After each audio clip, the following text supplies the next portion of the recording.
Eu tenho um curso, pessoal, que ensina a montar um treinamento do zero e eu vi algumas dúvidas do pessoal tendo dificuldade de saber como usar cada técnica avançada, né? Porque tem uma estratégia para isso. Então, vamos abrir eu e você aqui um treino. Ah, Leandrão, que susto, mal intencionado, mente suja. Vamos abrir um treino juntos e vamos analisar e vamos trocar uma ideia do porquê eu usei algumas técnicas avançadas aqui. Esse aqui é um treinamento hipotético, tá? Então não adianta você copiar. O que adianta você fazer sempre é você clicar no gostei e se inscrever aqui no canal. Vamos abrir então a nossa tabela aqui, ó. É um treinamento ABCDE. Eu vou dar alguns segundos para vocês se habituarem, ó. Treino A, né, B, C, D e E. Ele está sendo feito de segunda a sexta-feira. E aqui é um treinamento específico para um corpo. E aqui nós vamos discutir algumas coisas de técnicas avançadas de treinamento. Então aqui eu fiz questão de colocar até algumas coisas a mais, né? Para a gente poder sempre trocar uma ideia. Então eu vou começar aqui falando sobre o FST7, que está aqui no stiff, nesse treinamento de coxa. Então vamos nos focar aqui, ó. A gente tem stiff 7 de 12, FST7, uma mesa flexora com cadeira extensora e um agachamento livre. Vamos assumir aqui que esse aluno meu, né, vamos assumir que é um aluno meu da consultoria que está com o posterior de coxa um pouco ruim, só que o que eu estou percebendo nele? Eu estou percebendo que o posterior de coxa dele é encurtado. Então ele tem dificuldade de desembolar todos os seus isquiotibiais, bíceps femoral, semitendinoso, membranáceo. Então, eu vou passar para ele o FST7, que é uma técnica avançada que vai conciliar um trabalho de flexibilidade com um trabalho de hipertrofia. E eu escolhi ele fazer no stiff, que justamente já é um exercício que trabalha força e trabalha flexibilidade. Então, eu potencializei a ação com o FST7. Leandro, como é que eu executo o FST7? Tem vídeo aqui no canal.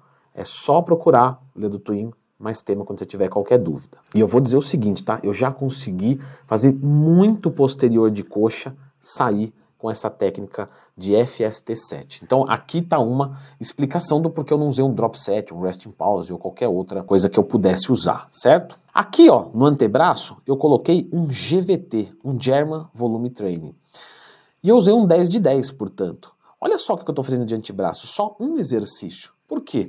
Nesse aluno aqui, eu quis trabalhar muito essa parte desse desenho aqui superior do antebraço. Então, se eu passo vários exercícios, eu tenho que fazer extensão de punho, eu tenho que fazer o quê? Você entende que é a extensão de punho que vai dar esse desenho, principalmente? A rosca inversa não dá muito desenho, ela constrói um pouco mais de volume superior. A flexão de punho constrói mais volume na parte inferior, na parte de baixo, né, do antebraço. Então, como eu quis trabalhar isso especificamente, e eu vou trabalhar com séries massivas, eu já posso colocar um GVT. Então, o GVT, ele é uma especificidade, porque quando eu coloco muitas séries em um exercício, eu posso variar menos esses exercícios. Isso pode ser ruim, como pode ser bom. Tudo vai depender. Então aqui eu usei o GVT por essa causa. Vamos falar do B7, que eu usei aqui na rosca martelo, com a rosca direta na barra. Quando eu faço a rosca martela, a martela é ótimo, martelo, né? Eu trabalho muito o braquial. O pessoal às vezes pergunta lá na caixinha de perguntas do Instagram, que eu abro todo dia, me manda a sua dúvida lá. Leandro, eu tenho necessariamente que fazer rosca martelo para trabalhar o braquial em todos os treinos? Não, o braquial você trabalha também quando você está fazendo uma rosca direta.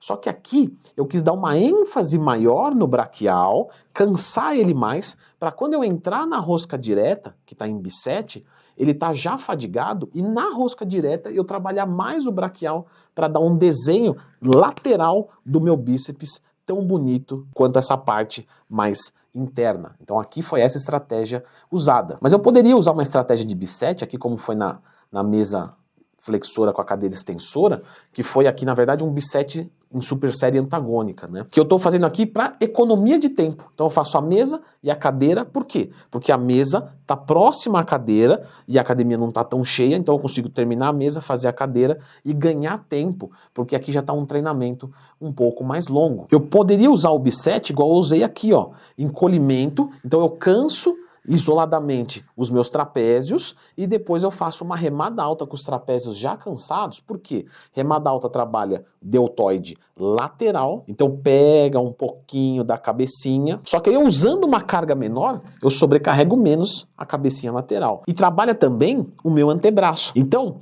eu cansando o meu trapézio, antes eu uso menos carga na remada alta e eu canso menos nessas regiões. Então eu estou fazendo aqui um trabalho de especificidade. Eu poderia fazer o contrário, poderia fazer um trabalho para aumentar o pau numa região muscular específica. Por exemplo, olha o que eu estou fazendo aqui.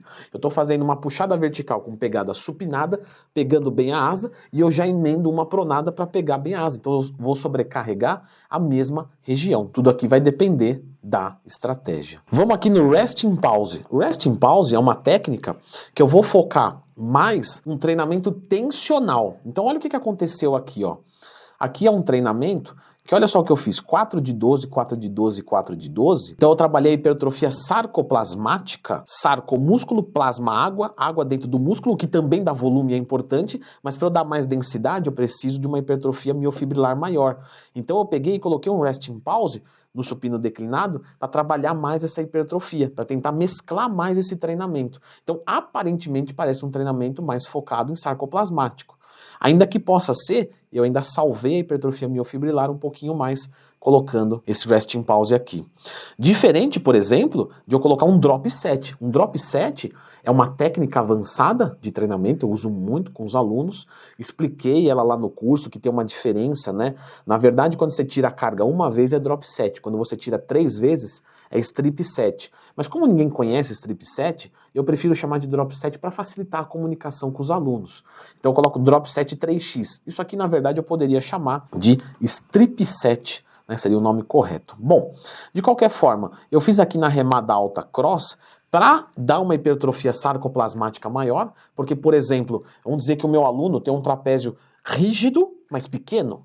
Então, eu posso fazer ele aumentar o sarcoplasma, que em termos de volume cresce mais rápido, porque a miofibrila está ali acoplando esse plasma sarco, né, dentro da musculatura, e isso não vai deixar ficar tão aquele aspecto de um músculo meio flat, né?